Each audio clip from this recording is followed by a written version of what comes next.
另外一边，绝望大陆再次热闹了起来。鬼皇95带领着自己的鬼巢，以遵梵谕令登陆并占领这座大陆。3日后，绝望大陆的异兽动物搬运工作已经全部完成。站在绝望大陆海边的鬼皇95脑海里隐隐接收到了一条信息：养老一族已经完成晋升至3级种族的所有条件，成功晋升至3级种族。下一刻，他只感觉一股热浪从腹部凭空升起，流向四肢，突破了。在养老一族晋升至3级鬼族的这一刻，他突破到了20级，成为养老一族第一个鬼尊。孩儿们，回家！鬼皇95深吸了一口气，才和准备接替后续工作的梵域成员挨个笑呵呵告别后，跳进海里，准备游回去。接下来应该就没他什么事儿了。正常来讲，3级鬼族是要前往战争泥潭了，但他肯定不去。开什么玩笑？他脑子没病，就不可能前往战争泥潭，除非梵域要去，他可以跟着去，自己一个人打死不去。他此时此刻只想躺在那个特大号摇椅上，翻看着梵域史书，好好满足地欣赏下史书上自己的名字和事迹。玉荒族初建功，历久五阁。半月后，永夜大陆所有人口已全部迁移到独眼大陆。直到此刻，所有人才得知梵域迁移他们是为了什么。为了检测他们当中是否还有漏网之鱼的同时，让所有人再淋一次金色大雨。陈凡站在独眼大陆边缘，望向一览无余的平原，确保没有躲雨的地方后，开始吧，他轻声下令。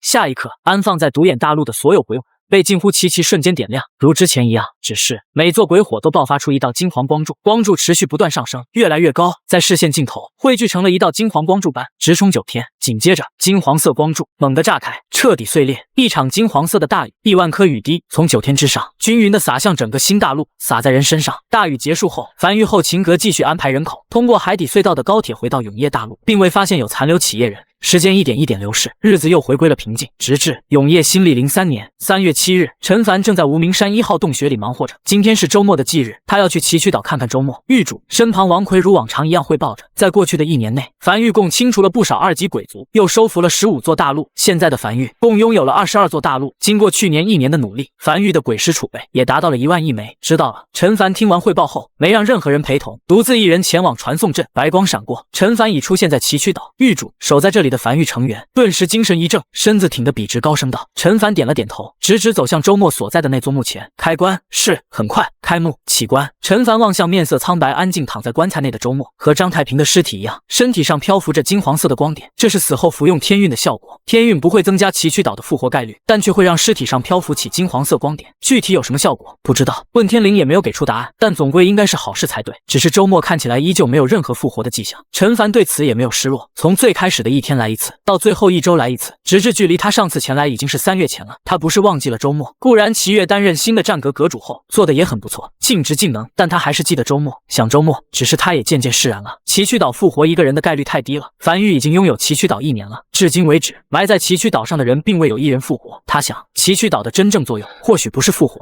而是给人一个念想。有的时候，他甚至怀疑岐渠岛其实根本无法复活死去的人。陈凡面色平静地望向躺在墓坑里的周末，也没烧纸，只是将纸钱放在墓碑旁，才转身离去，重新回到江北。早已经等候在传送阵旁边的万岁快步上前，跟着陈凡身后大步朝樊城走去。狱主，目前护翼大陆的玄天推进器已经全部安置完毕，均是20级，今天下午便是试投用时间。按照计划，狱主你需要前往现场。陈凡轻点了下头，他已经忘记了是清除哪个鬼族的时候获得了玄天推进器的建筑蓝图，但有了这个东西，大陆就可以移动了。先安置在护翼大陆上看看效果。之所以选护翼大陆，主要因为护翼大陆面积较小，比较省钱。说是大陆，其实也就是一座比较大的岛而已。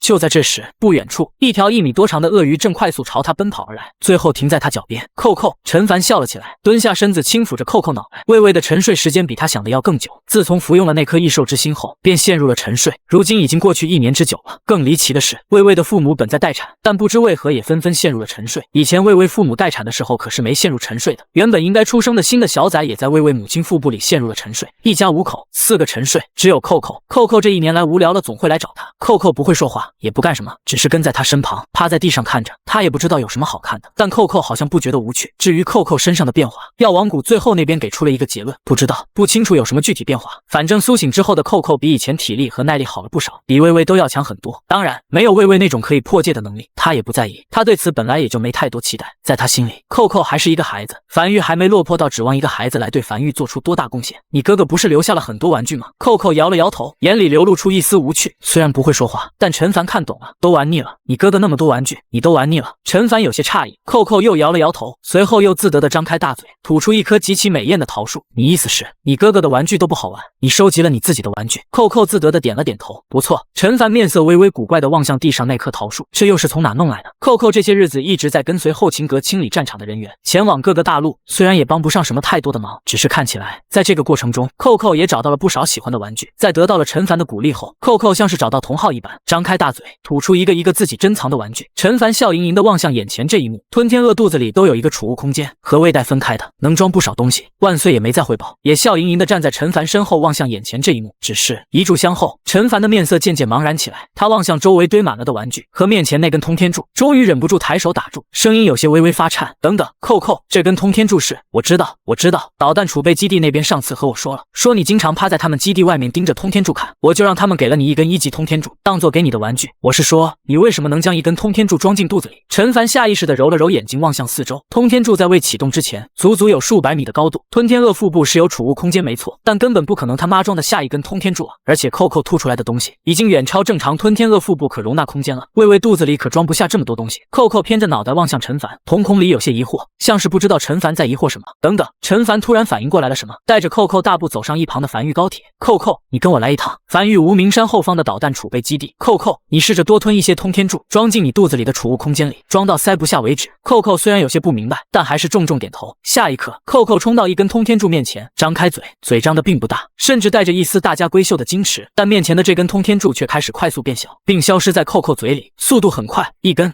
接一根。一个时辰后，万岁望向手里本子上的标记，眼里满是骇然的声音发颤道：玉主，扣扣共容纳了17209根通天柱。此时他看向扣扣的眼神里充斥着狂热和激动，这意味着什么？以后传输物资不需要频繁的通过传送阵，仅扣扣一个便可承担一场大型战役的建筑运输。这个能力不是纸面上的能力，但应用在大型战役中却是降维打击。万岁望向扣扣的眼神愈发狂热起来。对于参谋阁来讲，如今的扣扣那就是核武器。陈凡呆呆地望向还没意识到发生了什么的扣扣，忍不住笑了起来，干得漂亮，扣扣，哈哈哈哈！陈凡神情满意，大笑着转身朝一旁高铁走去。这应该就是扣扣上次异变后的能力了，很不错。恶意大陆，鬼皇95带着向阳一众手下，翘首以盼地等候在传送阵旁。今日是测试玄天推进器的日子。下一刻，白光闪过，陈凡带着瘸猴等人出现在恶意大陆。开始吧！随着一声令下，在众人看不见的地方，恶意大陆海下，一个巨大的玄天推进器尾端喷口开始喷射出猩红火焰。恶意大陆上共安置了1700座玄天推进器，此时启动了100座，强大的推力让恶意缓缓开始移动。与此同时，碎裂的声音传来，那是海底隧道碎裂的声音。这道原本连同新大陆和恶意大陆的隧道，伴随着恶意大陆的移动，缓缓塌陷。他们提前切断了这条隧道，他们用雷雨海域最深处的那种极其坚固的泥土堵塞住海底隧道，确保归位后还能重新连在一起。大陆开始缓缓在海面上移动。继续，伴随着王奎一声令下，同一侧的额外200个玄天推进器被再次启动，大陆的前进速度再次快了一点。今日主要是测试，多次实验后，王奎来到陈凡身边汇报道：玉主，玄天推进器安置的越多，大陆速度都会越快，但并不是倍数增长。按照目前的数据，永业大陆共计需要8000座玄天推进器，方可达到最优性价比。当然，如果玄天推进器能突破等级上限，也会提升速度。陈凡轻点了下头。就在这时，一则消息传来，狱主收到消息的瘸猴第一时间急促地冲了过来。活了，张太平活了。陈凡站在原地微微一愣，一时竟没有做出任何反应。这一年来，他原本都对崎岖岛失望了，他甚至怀疑崎岖岛是否真的有复活效果。此时在听到张太平复活的第一时间，他的反应是茫然，直至在瘸猴再次开口后，陈凡才嘴唇微微发颤，传令回樊玉，让樊玉备好庆功宴，将张太平的遗孀接到崎岖岛，我们去接张太平回家。另外一个边，崎岖岛上，张太平从墓里爬出来，望向周围陌生的一切，他是第一个发现这座岛屿的。那个时候，这座岛屿只有中间有丛林，周围都是鹅卵石的沙滩，如今却变得陌生了许多，大片大片的墓地。我活了，昔日的记忆在脑海里快速浮现，只是他并没有狂喜，反而隐隐有些绝望。他不知道距离自己死去过去了多久，他看见了旁边一座墓的墓碑，周末之墓，一股难以想象的绝望和茫然在他心头涌起。周阁主死了，或许已经过去了100年，他的妻子孩子都已不在世，甚至连陈玉主也。还有人记得他吗？还有人知道张太平这3个字吗？张组长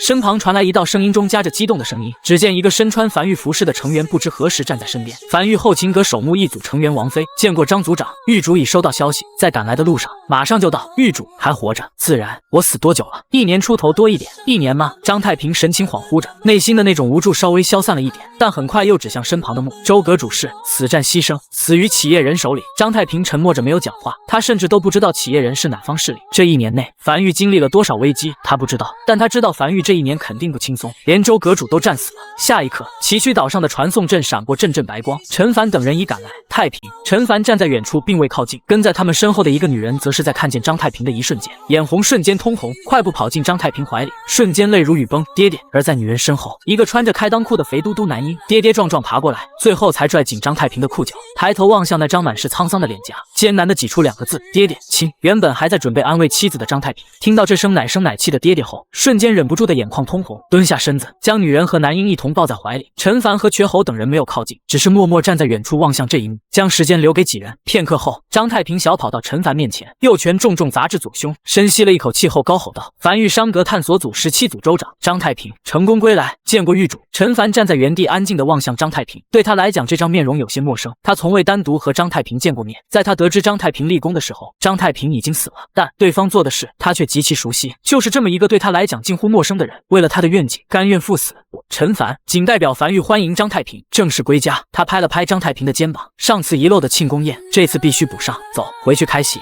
樊玉、无名山久违的庆功宴终于再次开启。樊玉日报头条几乎第一时间登报了这则消息。樊玉商阁17组州长张太平死而复生，凯旋归来。这场庆功宴迟到了1年，但好饭不怕晚，赶上了就好。众人已经许久没喝酒了，今日开心，一坛坛酒端了上来，直至夜深。席散了，陈凡以醉意袭来，率先离席，回到1号洞穴自己的石屋内入睡，而王奎则是不知何时偷偷离去，独自一人来到江北防线上，在浓郁黑暗下轻抚着身旁的石砖，低声呢喃着：周末，周末。他不知道这样有没有用，或许也可以像张太平那样，将周末早点换回来。防线上不仅他一人，他看见了前方不远处站在城墙上发呆的小邱。狱主喝醉了，在王奎靠近后，小邱才轻声道：王奎点了点头，站在小邱身旁，双手撑在城墙边缘上，望向远处漆黑的海洋。这还是我第一次见狱主喝醉，以前喝酒的时候，狱主基本上都是点到为止。狱主会不会在想，如果复活的是周末就好了？小邱低声道：可能，但不要随意揣测狱主，就算这样想，也是人之常情，只是被你说出来，就显得狱主有些过于冷漠了。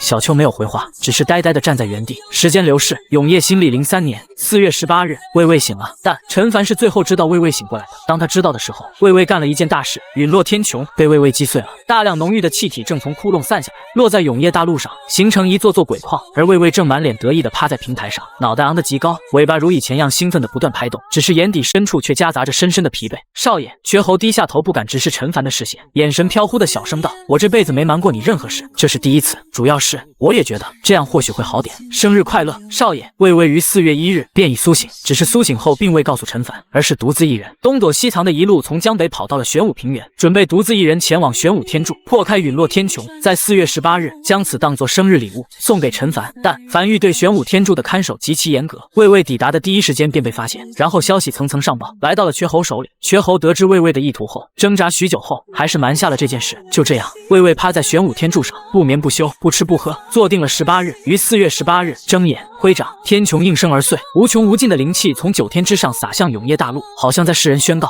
今日是魏魏老大陈凡的生日。陈凡站在原地沉默许久后，才望向魏魏。他对自己的生日从未有期待，如果从小到大每年生日都有亲朋好友送上祝福和礼物，他自然会期待。但穿越到这个世界之前，他是孤儿，无亲无友，从未过过生日，对生日自然也没有任何期待，就像去年的生日也就那样过去了，他甚至都不记得。只是谢谢。陈凡笑了起来，但随后才望向瘸猴笑骂道：以后不准瞒着我了，樊玉里如果有太多瞒着我的事情，我会害怕。走，一起去看看企业人心心念念的天外天究竟长什么样子。他抬头望向头顶那近在咫尺的窟窿，瘸猴咧嘴笑着从一旁角落里搬出了梯子。很快，陈凡、瘸猴等一行人顺着梯子爬上了天外天。陈凡站在原地望向四周，寂静，没有一丝声音，周围什么都没有，头顶没有云，没有太阳，但却有光线，不知光线何处而来。脚下的结界是透明的，像是站在一个透明的玻璃上。这里就是天外天，陨落天穹，企业人想要建立国度的地方，但企业人肯定没来过天外天，否则他们应该就会知道这里不适合人类生活。陈凡抬头望向头顶，他在想头顶会有什么，但灵魂深处的永夜领主面板浮现出的一道提示声打断了他，已前往特殊区域陨落天穹，获得特殊配件天眼之眼。陈凡望向这个面板，建筑名称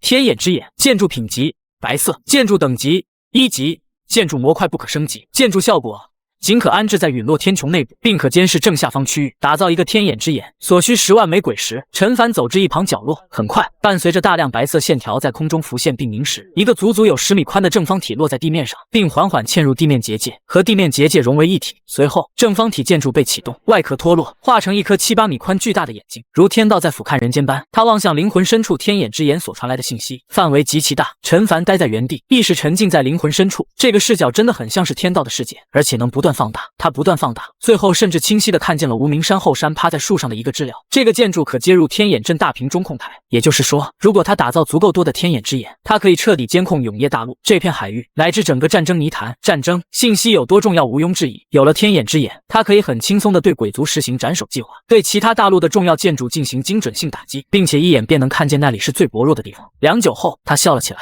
从怀里掏出一枚天道石，放在天眼之眼身旁，并选择了天道赐福效果。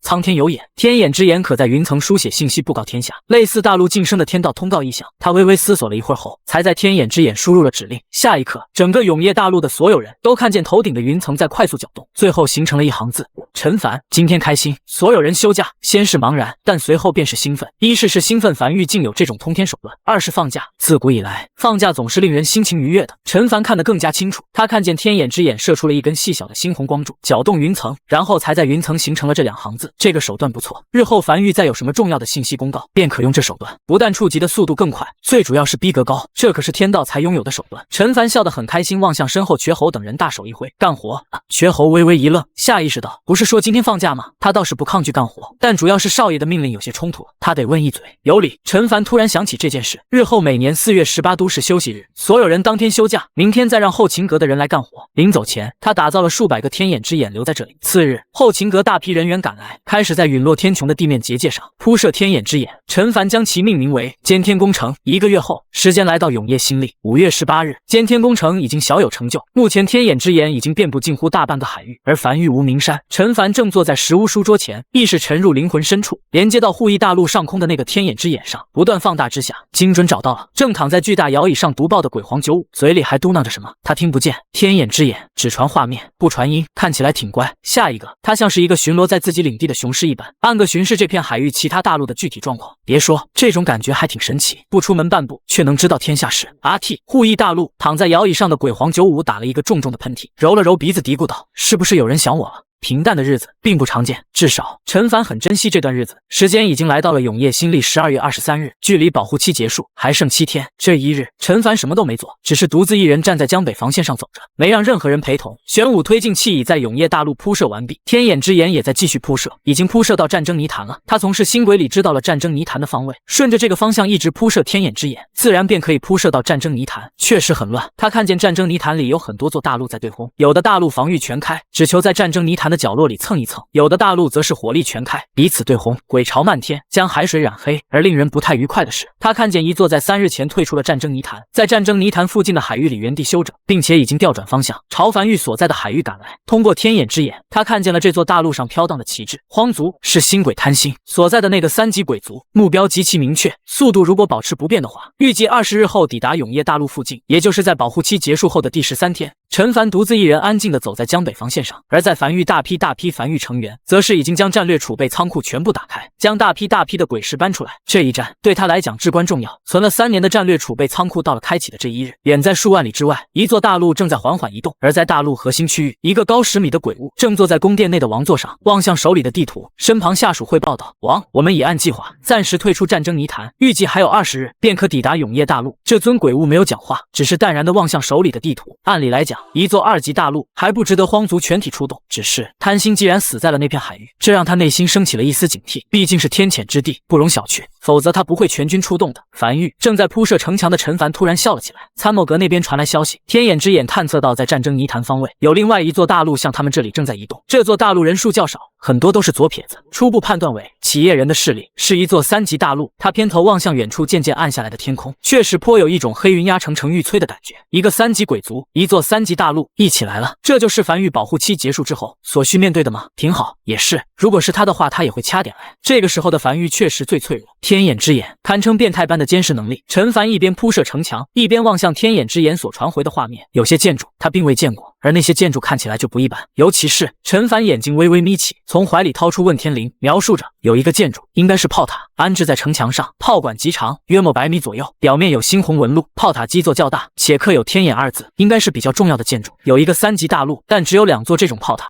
你知道这是什么建筑吗？很快，问天铃微微晃动，冰冷的声音在耳边响起。该建筑名为天眼轨道炮，是红色品级的大陆级战略武器。陈凡面色平静地望向这座正在缓缓移动大陆上的这个炮塔。天眼轨道炮，他不知道威力如何，但他不太想让永业大陆作为靶子来试试。这座大陆比荒族路程远一点，荒族大概率在20日后抵达，这座大陆在22日后抵达，不是同一时间抵达，他还有机会。当他的大陆晋升至3级大陆后，他也会有天眼轨道炮。护翼大陆，鬼皇95正身穿95格阁主服饰，面色严肃地站在一批鬼皇身前。7日后，永业大陆保护期正式结束，并于当日晋升至3级大陆。而在20日后，3级鬼族荒族将会抵达永业大陆，并对樊玉发起突击，并且在22日后，还有企业人所在的3级大陆会抵达永业大陆。覆巢之下安有完卵，樊玉灭亡，我们养老一族的好日子也就到头了。大敌袭来，接谕主令，需派出一个鬼皇，带领一批鬼巢，在荒族路线中途等候，想办法加入荒族，从而在关键时刻里应外合，一锤定音。谁去？鬼皇95说是在询问，但视线却落在了向阳身上。他的老部下鬼皇固然忠心耿耿，但灵智方面却差了点。向阳是他见过开智程度比较高的鬼皇，他的军师也不错，但他的军师不是鬼皇，对荒族来讲没有吸引力。向阳就不错，脑子灵活，也有实力。6日后，距离永业大陆保护期尚有最后1日，陈凡已经停下了手中的所有工作，在瘸猴的陪同下，站在江北防线望向海平面的落日。城墙已经打造完毕，在城墙异化的军事分支下，建造城墙的消耗降低了很多。如今永业大陆只有一道防线，那便是永业防线，数万公里的10级城墙将整个永业大陆都围了起来。而在樊玉，各个部门都在忙碌着自己的事情，进行着最后的收尾工作。商阁的对外探索非洲已全部召回，一切正常启动。崎岖岛上已经是商阁探索组副组长的张太平，在检查完所有安置在这座岛屿上的旋天推进器后，才高声下令。下一刻，伴随着旋天推进器的启动，阵阵碎裂的声音传来，崎岖岛开始缓缓移动，目标护翼大陆。大战将至，每个人都有自己的任务，他的任务就是将樊玉所拥有的5个稀有岛屿全都运到护翼大陆附近。这些稀有岛屿也都是樊玉的重要资产，必须保护起来。尤其是崎岖岛，这不仅仅是一座稀有岛屿，更是一个念想。这个岛屿对樊玉的象征意义要大于实际意义。护翼大陆，鬼皇向阳望向不远处渐渐消散的虚幻玄武，在出门之前，虚幻玄武需要解除。接下来的一段时间里，他不需要晨跑了。在集合部分鬼巢的间隙，他在养老一族的城池里转了许久。他从未想过鬼物也会有自己的城池，在这里生活的2年时间，是他此前从未经历过，也从未想象过的，可以说是他鬼生中最幸福的时刻。老大从不叫他七皇，而是向阳。七皇是他以前最大的荣耀，而如今他最大的荣耀是向阳。如果非要加个前缀的话，也可以说是樊玉95格鬼皇向阳。他对樊玉没有抵触，但如果老大离开樊玉了，他也不会对樊玉有太多留念。走了，准备的差不多了。向阳带着一批鬼巢，站在护翼大陆的岸边，望向自己的老大鬼皇95，笑着道：“凯旋归来。”95比向阳高很多，右手重重地拍在向阳肩膀上。好，向阳笑了笑，最后看了眼护翼大陆，转身离去，没再回头，只是摆了摆手，带着一众鬼巢入了海，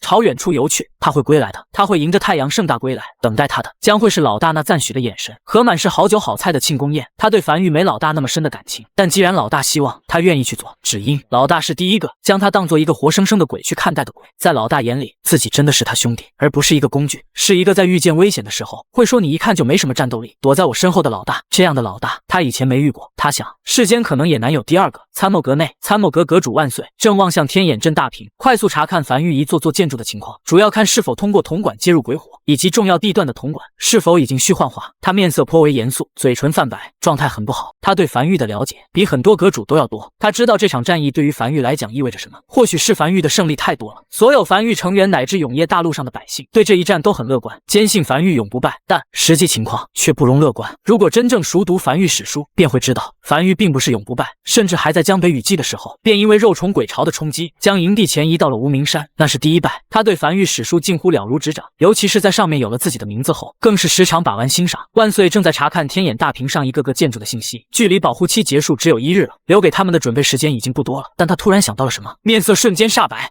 樊玉数年以来的拼搏努力，将在一朝万劫不复。无名山1号洞穴石屋内，陈凡正独自一人，静静地坐在桌前发呆。该做的他已经都做了，剩下的就交给命运了。接下来的这一战，或许是他人生的最后一战。输了，一无所有；赢了，新的开篇。就在这时，门被撞开，万岁踉踉跄跄、面色煞白地冲了进来。陈凡见状，轻叹了一口气，他不愿看见万岁这副模样，这往往意味着不是什么好消息。狱主，万岁站在书桌前，面色难看的沙哑道：“我们将天眼之眼扑到了战争泥潭的方向，从而监测到了皇族和企业人所操控的一座3级大陆在向我们袭来。但我刚才突然反应过来，有更多方向是我们天眼之眼还没有铺设过去的。我担心我们接下来所面对的敌人可能不仅这2个，还有更多，只是不在我们的监视范围。可能有更多敌人。如今的樊玉，同时面对荒族和企业人所在的3级大陆是极其吃力的，战败几率很大，但还是有一些生机。可如果还有其他势力袭来，那樊玉也不再有一丝生机。逃吧！”万岁甚至感觉自己声音有些发颤，他从未想过自己会说出“逃”这个字眼，这不是他的风格。但此时此刻，他只感觉敌人如山崩般压着他，喘不过气来。只要活下去，就总有机会的。陈凡面色平静地望向万岁，沉默了许久后，才起身走向一旁的鬼皮地图，轻声道：“你说的这一点我知道，没告诉你，不想让你有太大心理压力。这一战不能逃，荒族是樊玉唯一的解药，我们必须拿下荒族，掠夺对方在战争泥潭里的生存时间，才能有真正活下去的可能。否则今日玉威逃了，那明日呢？后日呢？总有一日无法逃，需要径直面对，按照原计划执行。假若上天并不眷顾我们，我也安排后勤阁人员这些日子种植了大量呼吸藤蔓，并准备了大量泥土、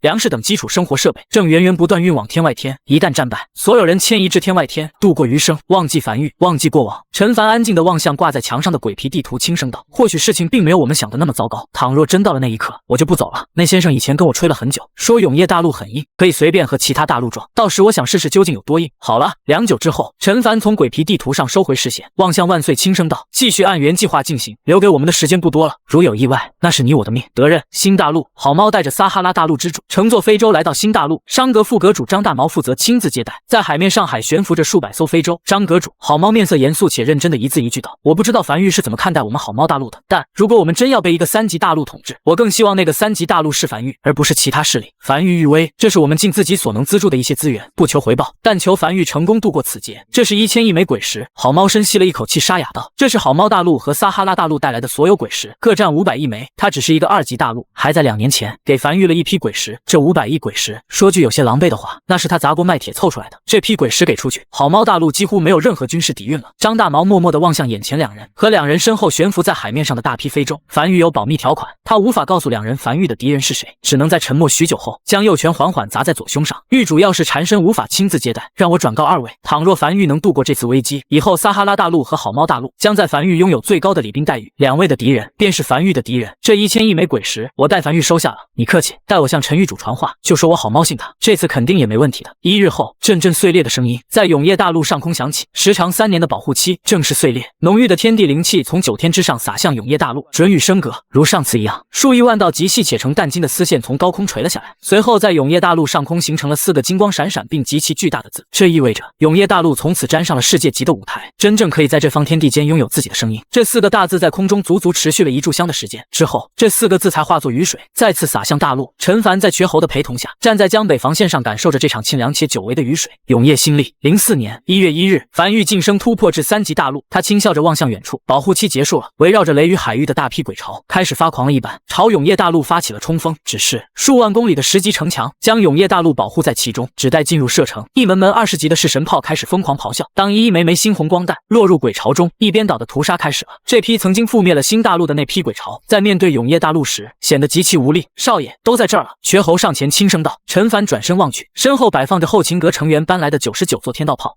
他轻点下头，将手放在一座天道炮上。下一刻，这99座天道炮开始融化，并化作猩红液体，开始快速定型。凝固，眨眼间便凝实成一座巨大的炮塔，炮管有猩红纹路，而那极大的炮塔上还刻有天眼2字，这便是3级大陆的几乎最强城防建筑，红色品级大陆级战略武器天眼轨道炮。他望向其面板，天眼轨道炮开一次火的代价为1000亿枚鬼石，堪称是天文数字。一座2级大陆的底蕴全部挖空，差不多也就是这个数字，一炮下去就能打空一座2级大陆的所有家底。好在继承了天道炮的消耗减半等效果，再加上噬魂雕塑、黑暗科技弹药消耗等，天眼轨道炮开一次火对樊玉来讲只需消耗135亿枚鬼石，虽然依旧代价较大，但但已经释凡于一个比较可以承受的消耗范围了。一座不够，按照计划需要10座。只是就在他准备动身之日，那先生突然浮现在身旁。陈凡，永夜大陆晋升至3级大陆。那先生的望向陈凡轻声道：“还记得我说这3年一直在吞噬你上次获得的那个原始大陆碎片吗？如今已经彻底吸收完毕。永夜大陆变得更加坚固的同时，拥有了一定的正统性，并且我将大阵融入你的永夜防线中。你的永夜防线变得更加坚固的同时，也有了原本大阵的作用，对鬼物有很强的克制效果。”陈凡望向海岸边，大量山脉在海岸边凭空升起，又快速融化，融进他的永夜防线里。他对那先生点了点头，示意自己知道了后，才起身走向一旁的传送阵，准备去在永夜大陆各个角落快速部署好剩余的9座天眼轨道炮。就在陈凡刚刚将天眼轨道炮部署完毕，便收到了参谋阁的紧急传信。参谋阁内，陈凡站在天眼大屏前，望向巨大屏幕上，一个猩红光束正在以极快的速度朝永夜大陆激射而来。以这速度，最多还有300息便会抵达新大陆。这道猩红光束旁边还有一个小条框，检测为战略级通天柱，内含20级天道炮的全力一击，预计抵达时间上剩余300息、299息、298息。陈凡面色平静地望向这根天眼大屏上的猩红光束，企业人所在的那座3级大陆发射的。看来对方好像很清楚永夜大陆保护期具体是什么时候结束的。大陆尚在数万里远，但攻击已袭来，而这次被打击的目标是樊玉。